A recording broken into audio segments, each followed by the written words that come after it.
우리가 선택과 유기에 대해서 배웠지만 선택과 유기는 온전히 하나님의 주권에 달려 있죠. 사람이 의를 행한다고 해서 선택받고 또 사람이 의를 행하지 않는다고 해서 유기되고 그런 원리가 아닙니다. 하나님께서 선택하고자 하는 자는 선택하셔서 구원하시고 유기하고자 하는 자들은 그 멸망의 길을 가도록 그대로 두십니다. 그대로 두신다고 해서 유기라고 하죠. 선택이라는 것은 그렇습니다. 자기가 의를 행했기 때문에 내가 선택받을 만한 자격이 있고 하나님도 그 의를 보시고 선택해 준다는 개념이 아닙니다. 선택이란 것은 사람이 죄인일 때부터 선택하시고 그를 아무 조건 없이 의롭다고 칭해 주시고 또 의를 행할 수 있도록 그 삶을 이끌어 주십니다. 시작부터 끝까지 다 하나님의 은혜입니다. 사람의 공로 같은 것은 전혀 없습니다. 그래서 자랑거리가 없죠. 선택받은 사람은 자랑하지 않습니다. 겸손하게 그 하나님께서 이끌어 가시는 그 구원의 길을 순종함으로써 따라갑니다. 유기된 자들은 쉽게 말해서 은혜가 없는 자입니다. 선택받은 자들은 은혜 가운데서 살아가는 자라고 하면 유기된 자들은 은혜가 없기 때문에 멸망길 그대로 걸어가는 사람들입니다. 사람의 본성 자체가 그렇잖아요. 아담과 하와 이후로 사람은 타락하였습니다. 본성 깊이 타락해서 선의라고는 조금도 행할 수 없습니다. 그러니 유기된 자들이 멸망의 길을 걸어가는 것, 그것은 온전히 자기 탓이라 할 수 있습니다. 왜 하나님께서 그를 유기해 두십니까? 그를 구원해 주지 않습니까? 말할 수 없습니다. 사람이 원래 그 형편이 이 구원과 상관없는 그 멸망의 길을 걸을 수밖에 없는 그런 형편이기 때문에 자기 길로 가는 거죠. 원래 자연스러운 길로 가는 거죠. 은혜 받은 사람이 사실 특별한 경우입니다. 하나님께서 멸망받는 그 중에서 불러내셔서 의롭다 칭해 주시고 또 의를 행할 수 있도록 도와주시기 때문입니다. 우리가 이렇게 생각할 수 있죠. 교회 안에는 구원받은 사람도 있고 유기된 사람도 있다라고 할 때에 나는 과연 구원받은 사람인가? 혹시 유기된 사람은 아닌가? 이런 고민에 빠진 성도도 있을 수 있습니다. 그런데 우리가 먼저 생각해야 될 것이 우리가 이 교회 안에 부름받았다는 사실, 성도로 살고 있다는 사실, 그래서 하나님께서 이 교회에게만 허락하신 그 은혜의 방편을 누릴 수 있다는 그 사실 하나만으로 우리는 충분히 큰 은혜를 누리고 있습니다. 그래서 내가 유기된 자가 아닌가, 나는 하나님께 사랑받지 못한 자가 아닌가, 그런 고민을 하기 이전에 하나님께서 주신 은혜의 방편들을 이 최선을 다해서 누리도록 해야 합니다. 말씀을 열심히 읽으시고 묵상하시고 또 이 설교 시간에 증거되는 말씀을 또 잘 들으시고 그것에 따라 살고자 하는 의지를 다지시고 또 엎드려서 기도하시고 그렇게 사셔야 합니다. 그렇게 할 때 하나님께서 우리를 조금씩 자라게 해주시는 것이죠. 물론 유기된 사람도 있습니다. 유기된 사람은 그 속에 은혜를 누리고자 하는 의지가 전혀 없이 그냥 자기 자연적인 본성에 따라 그렇게 살아갑니다. 죄 가운데서 말씀을 듣지도 않고 행하지도 않고 기도의 은혜를 누리고자 하는 그 욕심도 전혀 없는 사람이죠. 그런 사람들은 하나님께서 유기하셨기 때문에 어쩔 수 없겠죠. 그러면 어떤 사람을 하나님께서 유기하시는가? 어떻게 그렇게 유기의 길을 걷도록 하시는가? 그래서 오늘 우리가 본문을 통해서 한번 살펴볼 내용입니다. 말씀의 주제가 그렇죠. 우리 구원자는 위선자들의 거치는 바위이시다. 하나님의 은혜가 성도에게는 구원의 반석이 되지만 위선자들에게는 거치는 바위가 되신다. 이런 뜻입니다. 대신에 첫째, 누가 위선자인가? 둘째, 거치는 반석이란 무엇인가? 이 순서로 오늘 이 말씀을 살펴보도록 하십니다. 먼저 누가 위선자인가? 오늘 이 말씀 30절에서 32절 한 목소리로 같이 한번 읽어봅시다. 30절에서 32절 시작. 그런즉 우리가 무슨 말을 하리요? 의를 따르지 아니한 이방인들이 의를 얻었으니 곧 믿음에서 난 의요 의의 법을 따라간 이스라엘은 율법에 이르지 못하였으니 어찌 그러하냐? 이는 그들이 믿음을 의지하지 않고 행위를 의지함이라. 부딪힐 돌에 부딪혔느니라. 본문에는 두 가지 종류의 사람이 나오죠. 이스라엘 백성과 이방인입니다. 이스라엘 백성들은 우리가 잘 알다시피 하나님께 선택받은 백성입니다. 특권을 가지고 있었습니다. 이스라엘이라는 이름 자체가 특권이라고 그랬죠. 하나님과 겨루어, 하나님과 사람과 겨루어 이겼다 이런 뜻이기 때문에 그 이름 자체가 특권이고 또 양자됨과 영광과 언약들과 율법들과 예배와 약속들과 또 조상들이 그들의 것이었고 또 그리스도도 그들에게서 나셨습니다. 그러니까 그들이 얼마나 큰 특권을 그동안에 받고 있었는가 그란 말입니다. 이러한 사람들이 구원을 받는 것이 당연하죠. 태어나서부터 할례 언약 속에 들어가고 또 그 언약 안에서 자라가고 율법을 듣고 자라가고 그 율법을 행하면서 자라가는 이 사람들이야말로 구원에 합당한 사람이잖아요. 그런데 하나님은 그들이 구원을 받지 못하였다. 대신에 이방인들이 구원을 얻었다. 이방인들은 어떤 사람들입니까? 어릴 때부터 그 우상 숭배자로 자란 사람들입니다. 이 사람들은 하나님보다 우상 숭배가 훨씬 익숙합니다. 하나님의 말씀을 따라 살기보다 이 세상의 이 법칙, 세상 임금의 명령 거기에 따라 사는 것이 훨씬 좋은 사람들입니다. 그런데 하나님은 이스라엘을 버리시고 이방인들을 택하시고 그들을 구원하셨다. 왜 그러냐 이 말입니다. 당연히 구원받아야 할 사람은 구원받지 못하고 구원받아서는 안 될 사람들이 구원을 받는다. 왜 그렇다고 합니까? 본문에 의하면 믿지 않아서 그렇다. 이방인들은 믿어서 그렇고 이스라엘은 믿지 않아서 그렇다. 왜 믿지 않았습니까? 하나님을 믿었잖아요. 이스라엘이 그죠? 하나님을 믿었습니다. 그리고 하나님을 믿었기 때문에 율법을 행하고자 엄청 노력했습니다. 의를 이루고자 했습니다. 그런데 하나님께서 말씀하시기는 하나님의 판단은 너희들이 믿지 않는다. 왜냐하면 하나님께서는 사람들이 범죄한 이후로부터 계속 약속을 주셨거든요. 여자의 후손 구원자를 보내줄 것이다. 그 구원자를 통해서 구원을 얻는다. 그러니까 이스라엘 백성들이 계속 기다려 오던 모든 이 동서고금을 막론한 모든 믿음의 사람들이 기다려 오던 기다리던 것이 무엇이냐면 그 구원자가 오시는 것. 애초에 그 약속이기 때문에 구원자가 오신 것, 그것을 기다려야 했습니다. 그런데 이스라엘 백성들이 바라보고 있던 것은 율법이었죠. 하나님께서 모세를 통해 율법을 주신 이유는 그것이거든요. 율법을 통해서 구원자를 바라보도록 하시는 것. 율법은 일종의 표지판입니다. 예수 그리스도를 가리키고 있는 표지판이었습니다. 그 표지판을 보고서 이 율법이라는 초등 교사를 따라서 예수 그리스도께로 가야만 마땅했는데 그들은 그 율법을 통해서 예수 그리스도를 바라본 것이 아니고 자기의 의를 이루어 간 것입니다. 그러니 그것이 불신앙이 된 것입니다. 율법 자체는 선합니다. 율법이 악하다 하면 안 됩니다. 율법주의가 악한 것이죠. 그러니까 율법을 보면서 내가 이것을 행함으로써 의를 이루어야 되겠다. 그렇게 할 때 이게 악하게 되는 겁니다. 앞서도 말씀드렸다시피 율법이라는 것은 구원자를 가리켜주는 표지판입니다. 도저히 내가 이 율법을 행할 수 없구나. 하나님께서 나에게 주신 이 의의 기준에 도달할 수 없구나. 누가 과연 이 율법을 이루며 살 수 있겠는가? 그런 한탄 속에서 구원자를 구하고 구원자를 바라보고 그렇게 구원을 이루어가야 했던 것이죠. 그런데 그들은 이 율법을 행함으로써 내가 의에 이르러야 되겠다. 그것은 아담과 하와의 죄와 똑같은 죄입니다. 아담과 하와가 범죄한 것이 그렇잖아요. 하나님께서 이 세상을 하나님의 영광이 가득한 세상으로 만드셨지만 아담과 하와는 범죄함으로써 그 영광을 죄로 오염시켰습니다. 자신이 하나님처럼 되고자 이 하나님께서 금하신 선과 악을 알게 하는 열매를 취하잖아요. 그래서 자기가 알아서 선을 행하고자 합니다.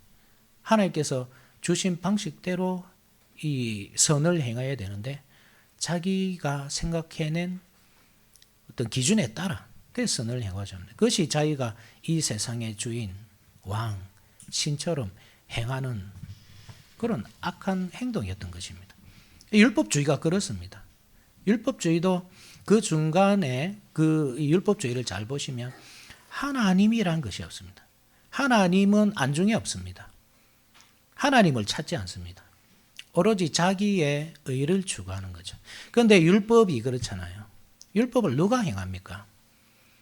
아무도 행할 사람이 없습니다. 그런데 율법을 행하고 의인은 되어야 되겠다. 내가 의인은 되어야 되는데 율법을 행할 수 없다. 그러면 어떻게 됩니까? 타협할 수밖에 없는 겁니다. 그래서 율법주의를 잘 보시면 절대로 율법주의는 율법을 위하지 않습니다. 율법을 파괴합니다. 타협합니다. 자기 만족을 추구하고 자기 만족을 이루고자 율법과 타협을 하죠. 그래서 이 사람들의 질문은 항상 이렇게 시작됩니다. 얼마만큼 할 수 있지? 얼마만큼 허용이 되었지 나에게? 그것이 율법주의자들이 하는 질문입니다. 예컨대 6번째 계명이 살인하지 말라는 것이잖아요. 살인이라는 것은 예수님께서 가르쳐 주시는 그 살인이라는 것은 단순히 사람의 목숨만 빼앗지 않으면 되는 것이 아니라 사람에게 해를 가하는 모든 것이 금지된 법입니다. 그러니까 6계명을 보면서 무엇을 떠올려야 되냐 하면 하나님 사랑, 이웃 사랑을 떠올려야 되는 거죠. 그러니까 이웃 사랑을 하지 않는 것, 그 모든 것이 범죄입니다. 6계명을 범한 것입니다. 그럼 단순히 죽이지 않는 것만이 아니죠. 한 대 때리는 것도 범죄고 마음속으로 미워하는 것도 범죄고, 왜냐하면 사랑이 하지 않으니까. 거기서 더 나아가 무관심한 것도 범죄입니다. 6계명을 어기는 것입니다. 이웃을 사랑해야 됩니다. 사랑하지 않는 모든 것이 범죄입니다. 그런데 그들은 어떻게 타협합니까? 죽이지만 않으면 된다. 그래서 40에 하나 가만매 이런 게 노는 거죠. 40에 한 대 가만매, 39대 때리는 거. 바울이 3번이나 그 매를 맞았습니다. 40에 한 대 가만매. 그러니까 40대를 때리면 사람이 죽을 수도 있으니까 39대만 때리는 겁니다. 39에도 죽을 가능성이 있잖아요. 그리고 죽지만 않을 뿐이지 평생 병상에 누워 있을 수도 있습니다. 불구가 될 수도 있습니다.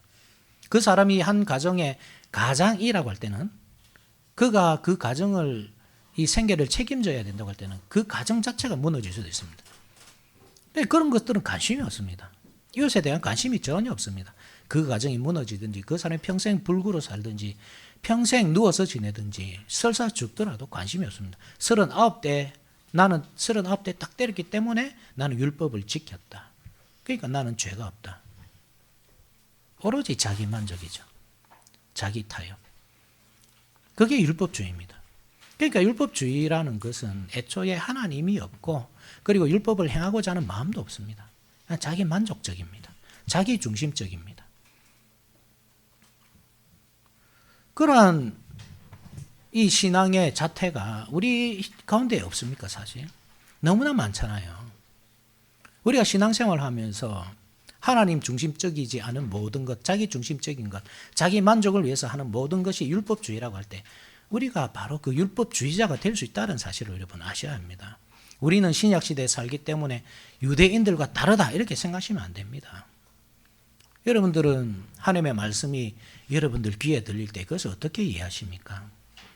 주일 성수 얼마나 해야 됩니까? 어디까지 가능합니까? 쇼핑 가는 거 괜찮습니까? 100원짜리 정도는 괜찮지 않겠습니까? 1000원 정도는 괜찮지 않겠습니까? 가정 모임, 동창 모임, 예배 끝나고 잠시 갔다 오는 것, 가장 친한 친구 결혼식인데 잠시 참석하는 것, 계속 선을 긋는 겁니다. 자기 만족이기 때문에 그렇습니다. 헌금은 또 얼마나 해야 됩니까? 10분의 1을 해야 됩니까? 10분의 1이 중요하지 않습니다, 여러분. 중요한 것은 나의 전부를 드리는 거잖아요.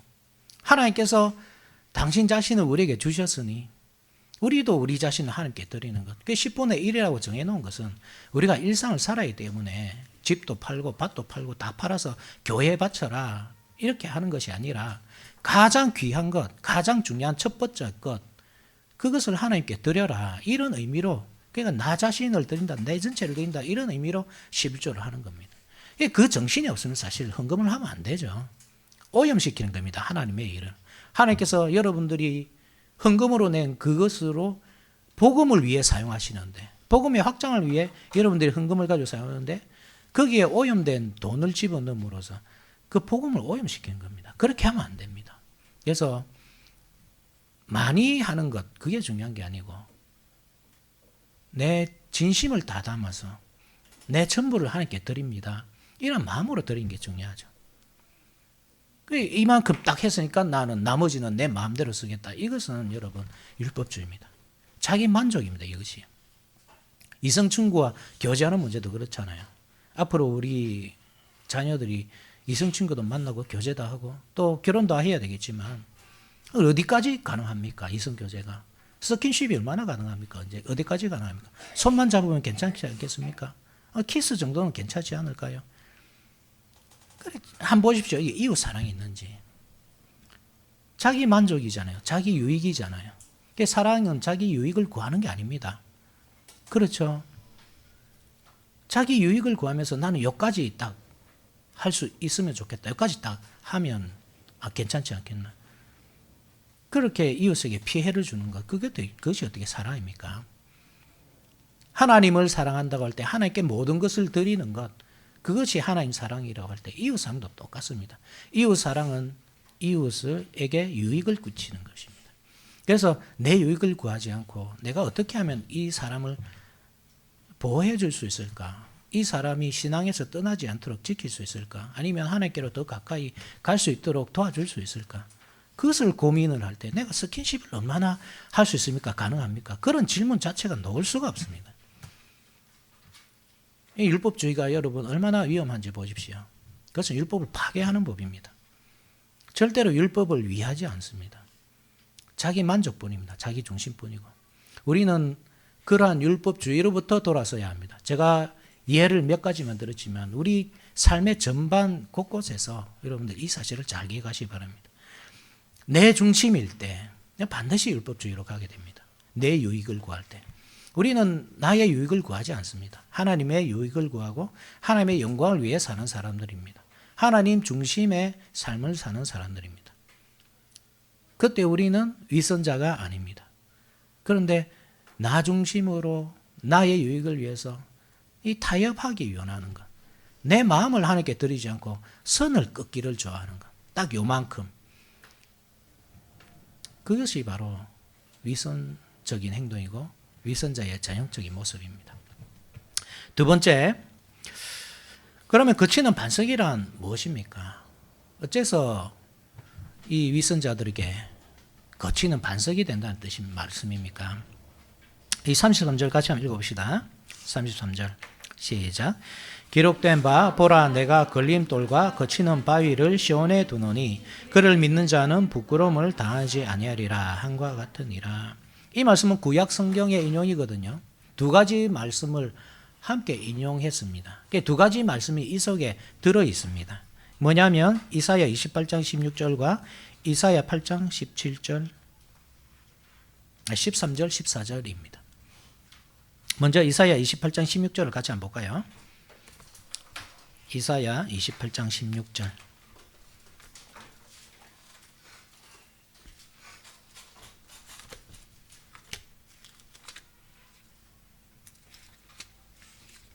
(28절) 16절 우리 한 목소리 한번 읽어봅시다. 시작. 그러므로 주 여호와께서 이같이 이르시되 보라 내가 한 돌을 시온에 두어 기초를 삼아놓으니 곧 시험한 돌이요 귀하고 견고한 기초돌이라. 그것을 믿는 이는 다급하게 되지 아니하리로다. 이 말씀을 이해하기 위해서는 앞뒤 문맥을 또 살펴봐야 되겠죠. 그것을 위해서 이제 14절 15절 봐야 되는 겁니다. 제가 한번 읽어보겠습니다. 이러므로 예루살렘에서 이 백성을 다스리는 너희 오만한 자여 여호와의 말씀을 들을지어다. 예루살렘에서 이 백성을 다스리는 오만한 자여 하는 말씀에서 알 수 있듯이 이 말씀은 유다, 남유다 왕국의 위정자들에게 주시는 말씀입니다.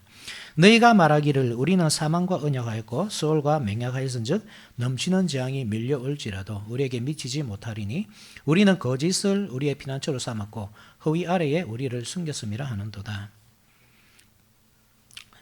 예루살렘에서 이 남유다 백성들을 다스리는 위정자들이 어떻게 생각하냐면 나는 사망과 언약하였다. 스올과 맹약하였다.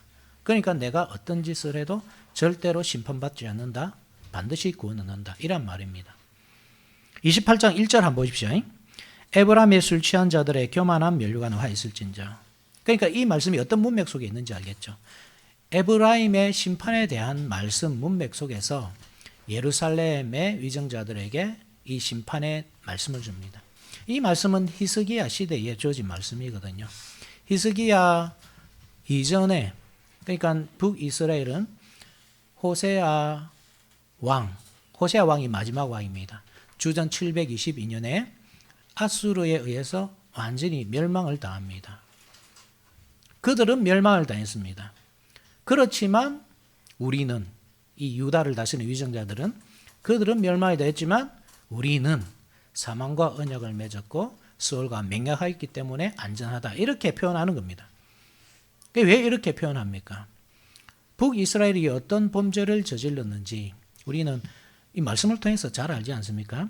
특별히 열왕기하 17장에 이스라엘이 망한 이유가 쭉 설명되지만 그것을 요약하면 이렇습니다. 여로보암과 아합의 죄 때문입니다. 여로보암과 아합은 이스라엘의 대표적인 악한 왕입니다. 여로보암의 죄라는 것은 이 마음대로 자기가 단을 만들어 놓고 그 위에 황금 우상을 만들어 놓고 이것이 하나님이다. 너희들이 이것을 섬겨야 된다. 그렇게 하였고 또 마음대로 직분자를 세웠습니다. 원래는 레위인들만 제사장이 될 수 있지만 여로보암은 원하기만 하면 지원자 누구든지 제사장이 될 수 있도록 했습니다. 또 절기도 마음대로 옮겼습니다. 하나님께서 정해놓은 그 절기에 제사를 드려야 합니다. 그런데 여로보암은 마음대로 절기를 정해놓고 다르게 하나님을 섬기도록 합니다. 그가 그럴 수밖에 없었던 것은 이유가 있겠죠. 왜냐하면 예루살렘의 모든 것이 있기 때문입니다. 예루살렘이 비록 이 여로보암이 10개 지파를 가졌고 나머지가 유다라고 해도 이 이스라엘이 훨씬 크잖아요. 그렇다고 해도 그 중심은 예루살렘이기 때문입니다. 하나님의 통치가 예루살렘에부터 시작해서 땅 끝까지 퍼져나가는 원리이기 때문에 혹시 이 백성들이 예루살렘을 사모하지 않을까, 그래서 내 정치적인 기반이 흔들리지 않을까, 그런 두려움 때문에 이 예루살렘과 그러니까 완전히 관계를 끊기 위해서 이런 식으로 하나님을 섬기도록 한 거죠. 그러나 그것은 우상숭배와 다름없었습니다. 왜냐하면 하나님께서 원하시는 제사는 하나님께서 원하시는 시간에 원하시는 장소에서 원하시는 사람에 의해서 드려지는 제사거든요. 그래서 하나님께서 여러 가지 그러한 이 규례들을 정하시고 그렇게 제사들을 하신 것입니다. 정치적인 이유 때문에 그렇게 하지 않은 것. 그것은 하나님께서 받아주실 리가 없는 제사고 그것은 우상숭배와 다름없는 것이었습니다. 아합의 죄는 무엇입니까? 아합은 거기서 더 발전해서 아예 이 발과 아세라라는 시돈의 신을 수입해서 섬긴 거죠. 완전히 우상숭배자였습니다. 여로보암은 그래도 황금 송아지를 만들어서도 이것이 하나님이다, 여호와 하나님이다, 그 흉내라도 냈지만 아합은 아예 하나님을 떠났습니다. 여로보암이 두 번째 계명을 어겼다면, 하나님의 형상을 만들지 말라는 그 두 번째 계명을 어겼다면, 아합은 첫 번째 계명, 하나님 외에 다른 신을 섬기지 말라는 가장 중요한 그 계명을 어겼습니다. 그러니까 망하는 것이 당연한 거죠. 하나님을 떠난 백성을 하나님께서 지키실 리가 없지 않습니까? 유다 백성들이 그것을 본 겁니다. 저러니까 아수르한테 망했지. 그러나 우리는 망하지 않는다. 왜냐하면 우리는 하나님을 잘 섬기고 있으니까. 예루살렘 성전을 가지고 있고 제사장을 가지고 있고 절기도 그대로 행하고 있고 우리는 올바른 백성이다. 그렇게 생각합니다. 언약 백성이라서 안전합니까? 그렇지 않죠. 그것을 설명하는 것이 이 8장입니다. 8장. 이사야 8장 다시 한번 가봅시다.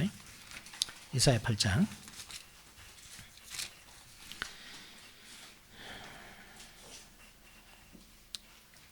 14절 15절이죠. 14절 15절 한 목소리 한번 읽읍시다. 시작. 그가 13절 14절 그죠? 13절 14절 자 시작. 만군의 여호와 그를 너희가 거룩하다 하고 그를 너희가 두려워하며 무서워할 자로 삼으라. 그가 성소가 되시리라. 그러나 이스라엘의 두 집에는 걸림돌과 걸려 넘어지는 반석이 되실 것이며 예루살렘 주민에게는 함정과 올무가 되시리니. 이 말씀은 언제 주어진 것이냐면 아하스 시대에. 아하스 왕은 히스기야의 아버지입니다. 아하스 다음에 히스기야 왕입니다. 아하스 왕이 어떤 왕이었는지는 잘 아시죠? 지난주에 한번 말씀드렸습니다. 자기 아들을 불에 태워서 몰렉에게 드렸습니다. 하나님의 제단을 헐어버리고 아수르의 제단을 쌓았습니다. 아수르 신이 강한다 생각하고서. 이 아하스는 친아수르 정책을 폈거든요. 아수르하고 친하게 됐습니다. 당대의 가장 강한 왕국이었기 때문에 아수르하고 친하게 지내면서 살아남았습니다.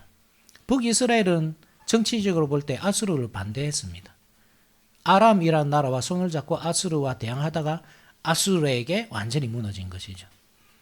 그러니까 잘 보시면 이스라엘 남유다가 지금 누구를 의지합니까? 사실 하나님을 의지하는 것처럼 겉으로는 예루살렘 성전도 있고 제사장도 있고 절기도 그대로 지키고 있고 이렇게 말하고 있지만 실질적으로는 뒷거래를 하고 있습니다. 아수르와. 그러니까 아수르와 우리가 친하게 지내기 때문에 사망과 언약을 맺었고 수월과 맹약하였다. 우리는 망하지 않는다. 이렇게 생각하고 있었던 것입니다. 그런데 하나님이 이 시험을 하시죠. 그때. 거치는 돌을 시온에다 탁 두는 것입니다.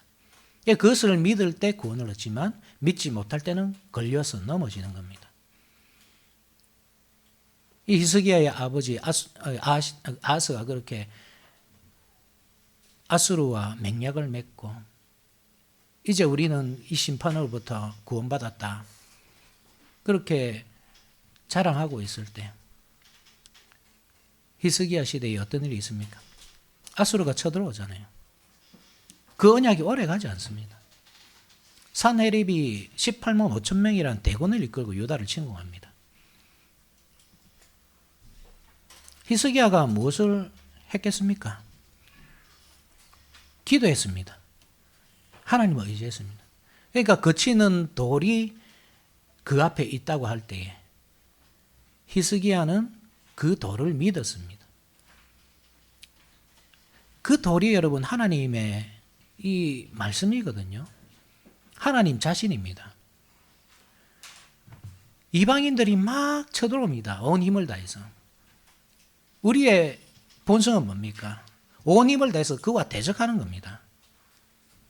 아스는 어떻게 했냐면 성전에 있는 금과 자기 궁전에 있는 금을 다 모아가지고 아수르 왕에게 바쳤습니다. 그렇게 위기를 모면했습니다. 또다시 내려옵니다. 히스기야 시대에. 더 이상 줄 것도 없습니다. 군대도 거의 남아있지 않습니다. 아무 힘이 없습니다. 그때 히스기야가 한 일이 하나님께 기도한 일이었고 하나님은 그 기도를 들어주시죠. 그래서 구원을 받습니다. 하룻밤 사이에 18만 5천 명이 송장이 되는 일이 일어납니다. 만약에 히스기야가 힘이 있었다면 그렇게 했을까? 군대가 강한 군대가 있었고 황금이 넘쳐났고 그러면 그것을 또 주면서 언약을 맺지 않았을까? 이 어떻게 보면 힘이 없는 것, 무능한 것, 그것이 은혜인 겁니다. 내가 아무것도 할 수 없을 때 하나님을 바라보게 되고 기도하게 되잖아요. 우리는 우리 앞에 이 거치는 장애물이 나타날 때 우리의 능력을 구하거든요. 내가 능력이 있어서 이 장애물을 너끈히 뛰어넘을 수 있도록 해 주시옵소서. 그것이 보통 우리가 드리는 기도입니다. 돈이 없으면 돈을 구하고, 힘이 없으면 힘을 구하고, 사람이 없으면 사람을 구하고. 그런데 정작 우리가 구해야 할 분이 누구인가 하면 하나님이시라는 말씀입니다. 하나님께 모든 능력이 있기 때문입니다. 하나님은 가난하지 않기 때문입니다. 이게 우리에게 걸리는 돌이 될 수 있습니다, 여러분. 정말 여러분들이 하나님을 신뢰합니까? 정말 하나님을 믿습니까? 그 모든 어려움과 고통과 괴로움과 장애물을 너끈히 넘도록 이길 수 있게 해줄 분이 하나님이라는 사실을 믿습니까? 그러한 질문이 여러분들 앞에 거치는 돌이 되어서 탁 놓여지는 겁니다. 그때 우리가 무슨 선택을 하느냐? 타협을 하고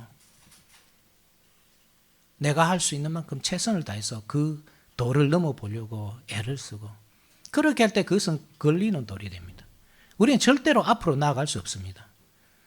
다른 것이 아니라, 우리 앞에 놓인 문제 정도가 아니라 우리가 하나님께 나아가는 그 길이 완전히 막히는 겁니다. 그것 때문에. 우리가 그 모든 이 문제들 가운데서도 하나님을 생각하고 하나님을 구할 때에 그 거치는 반석은 우리를 넘어뜨리는 것이 아니라 오히려 더 빨리 달려가도록 하죠. 이 합리주의라는 거센 물결을 거스를 수 있게 해줍니다. 신앙으로 이겨낼 수 있게 해줍니다. 우리가 사는 동안에 얼마나 많은 문제들이 있습니까? 하나님을 믿기는 믿지만 내가 하나님께로 가는 길을 계속 방해하는 우리 부모님, 내가 기도하는 시간, 말씀 읽는 시간, 하나님을 생각할 시간 조금도 주지 않는 내 자녀들, 나를 괴롭히는 자녀들, 물질 문제, 내가 하나님을 생각하지 못하고 기도가 막히게 하는 그 물질 문제, 질병, 직장 동료들, 나를 평안하게 두지 않잖아요. 학교에서는 친구들. 그런 걸림돌이 내 앞에 가득하다고 할 때 그것을 우리가 어떻게 넘어가고 있는지, 어떻게 해결하고 있는지 우리가 깊이 고민해 봐야 된다는 말씀입니다. 여러분, 그 앞에서 우리는 어떻게 합니까? 하나님을 찾는지, 너무나 힘들어서 오히려 기도할 힘이 없고 하나님을 찾을 정신도 없는 것은 아닌지, 오히려 힘이 들고 괴롭고 시간이 없고 정신이 없기 때문에 더 하나님께 매달려야 하는 게 정상 아닙니까? 그게 올바른 신앙이라는 말씀입니다. 하나님의 말씀, 그 은혜가 나에게 거침돌이 되는지, 아니면 나를 달리게 하는, 그 어려움과 고통 속에서 굳게 서게 하는 반석이 되는지 여러분 잘 고민해 보시기 바랍니다. 물론 우리가 돌봐야 할 부모가 있고 또 자녀가 있습니다. 그들을 우리가 사랑해야죠. 실제로 최선을 다해서 돌봐야 하죠. 그렇지만 하나님의 사랑 안에서 사랑이지, 하나님을 떠난 사랑이란 사랑이 아닙니다. 사랑이란 것은 항상 거룩성이 동반되어야 합니다. 그게 사랑입니다. 불륜도 사랑이죠. 그런데 그것이 올바른 사랑이 아니잖아요. 왜 그렇습니까? 거룩성이 동반되지 않기 때문입니다. 하나님 밖에서 사랑이기 때문에 그렇습니다. 그러니까 하나님을 떠난 모든 것이 사실 그렇게 오염됩니다. 우리가 이웃을 사랑해야 되는 건 마땅하지만 하나님 안에서 그 거룩성을 잃지 않는 선에서 사랑해야 됩니다.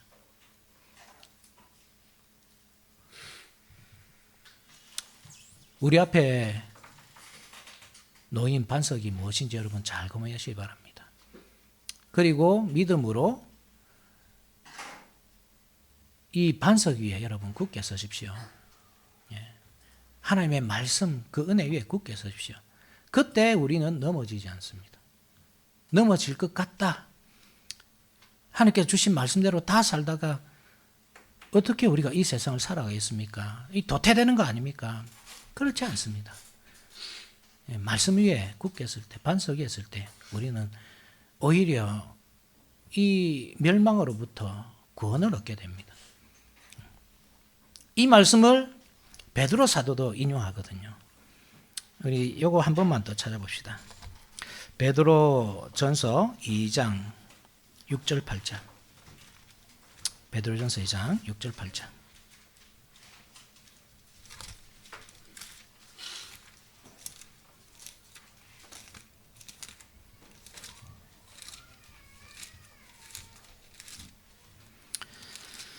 같이 한번 읽어봅시다. 베드로전서 2장 6절 8절 시작. 성경에 기록되었으되 보라 내가 택한 보배로운 모퉁이 돌을 시온에 두노니 그를 믿는 자는 부끄러움을 당하지 아니하리라 하였으니 그러므로 믿는 너희에게는 보배이나 믿지 아니하는 자에게는 건축자들이 버린 그 돌이 모퉁이의 머릿돌이 되고 또한 부딪히는 돌과 걸려 넘어지게 하는 바위가 되었다 하였느니라. 그들이 말씀을 순종하지 아니하므로 넘어지나니 이는 그들을 이렇게 정하신 것이라. 하나님께서 보배로 모퉁이 돌을 시온에 두셨습니다. 그 돌 때문에 넘어지기도 하고 또 서기도 합니다. 그 모퉁이 돌이 예수 그리스도시라는 사실을 알잖아요. 베드로 사도가 이 말씀을 인용할 때는 교회에 대한 말씀이죠. 그죠? 교회를 어떻게 세워야 하는가? 이스라엘 백성들은, 유다인들은 이 돌성전 거기에 하나님의 임재가 있다고 믿었지만 베드로 사도는 예수 그리스도라는 터 위에 거기에 세워야 한다. 그것이 참된 성전이고 그것이 우리가 목표로 해야 할 교회이다. 이렇게 가르쳐 주는 겁니다. 그러니까 이 말씀이 결국 우리가 개인적으로 지금까지 계속 적용했지만 이 궁극적으로 가르치고 있는 것이 교회라는 사실을 알 수 있는 것입니다. 교회가 어떤 토 위에 세워져야 하는가 그 말입니다. 교회를 이 현대 사회에서 교회를 세우는 것은 참 어려운 일입니다. 사실. 자기들만의 어떤 이론이 있고 목표가 있고 그렇게 온 세상이 한 가지 목표를 향해서 막 흘러가고 있는데 이 교회만큼은 완전히 전근대적인 사고방식으로 세워지거든요. 하나님의 말씀, 하나님의 뜻대로. 그래 그것이 안 될 것 같으니까 무엇을 하느냐 하면 세상적인 방식들을 막 동원하는 겁니다. 그런 교회에게 예수 그리스도는 뭐가 되겠습니까? 걸리는 돌이 되는 겁니다. 거치는 바위가 되는 것입니다. 교회를 잘 세워보고자 하지만 사실 예수 그리스도를 떠난 그 모든 시도들은 교회를 넘어지게 한다는 말씀입니다. 우리도 교회를 세우고 있잖아요. 김해개혁 장로교회라는 이 교회를 세우고 있습니다. 그럼 우리가 어떤 교회를 세워야 하겠습니까? 예수 그리스도라는 그 반석 위에 세워야 합니다. 엄청 쉬운 것 같죠? 절대 쉽지 않습니다. 이 방식대로 하면 안 될 것 같습니다. 실제로 많이 모이지 않습니다. 이 방식대로 해가지고. 어떤 사람이 볼 때는 뭐 말씀으로 하면 안 되네. 단순히 숫자만 보고 그렇게 생각하는 겁니다. 교회는 누가 세우죠? 교회는 누구 것입니까? 교회는 하나님의 것이고 하나님께서 세우십니다. 베드로도 아니 사도 바울도 전도 여행을 할 때 어떤 지역에서는 사람이 안 왔습니다. 한 사람도 안 모인 지역도 있습니다.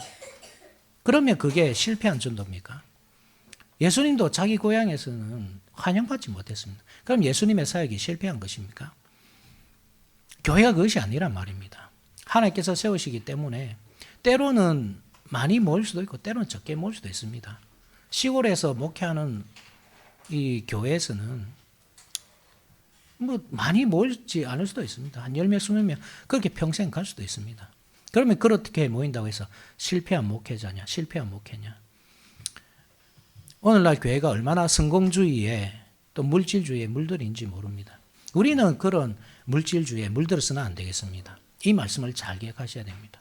우리 교회가 많이 모이든 적게 모이든 그것을 어떤 성공과 실패의 기준으로 삼지 마시고 우리 교회가 그리스도라는 터 위에 세워져 있나? 이 사실을 보고 우리 교회가 성공한 교회인지 실패한 교회인지 판단할 수 있어야 됩니다. 우리는 그런 눈을 가져야 합니다. 이 사람이 많이 모이고 적게 모이고 그것을 목사의 어떤 능력으로 보시지 마시고 목사는 아무 능력이 없습니다, 여러분. 하나님의 교회고 하나님께서 세우십니다. 하나님께서 하십니다. 어떤 교회는 크게, 어떤 교회는 작게. 우리는 우리에게 주어진 그 분량을 만족하면서 최선을 다해서 욕심 부리지 않고 예수 그리스도의 터 위에 그렇게 교회를 세워가야 합니다. 이 사실을 잘 기억합시다. 그래서 위선자가 되지 마시고 개인적으로 위선자가 되지 마시고 우리 공동체가 또 위선적인 공동체 구원은 없는데 회칠한 무덤과 같이 예수 그리스도의 터 위에 세워지지 않음으로 해서 그런 공동체가 되지 않도록 우리가 다 같이 교회를 세워가야 되겠지만 또 우리 개인적으로도 하나님께서 우리에게 주시는 말씀이 거치는 바위가 되지 않도록 나에게 있는 이 상황들이 넘어지게 하는 그 동기가 되지 않도록 오히려 하나님께 더 빨리 달려가는 바위, 더 빨리 굴러가는 바위가 될 수 있도록 우리가 우리의 신앙을 늘 돌아보면서 말씀 위에 세워가야 하겠습니다. 아멘. 다 같이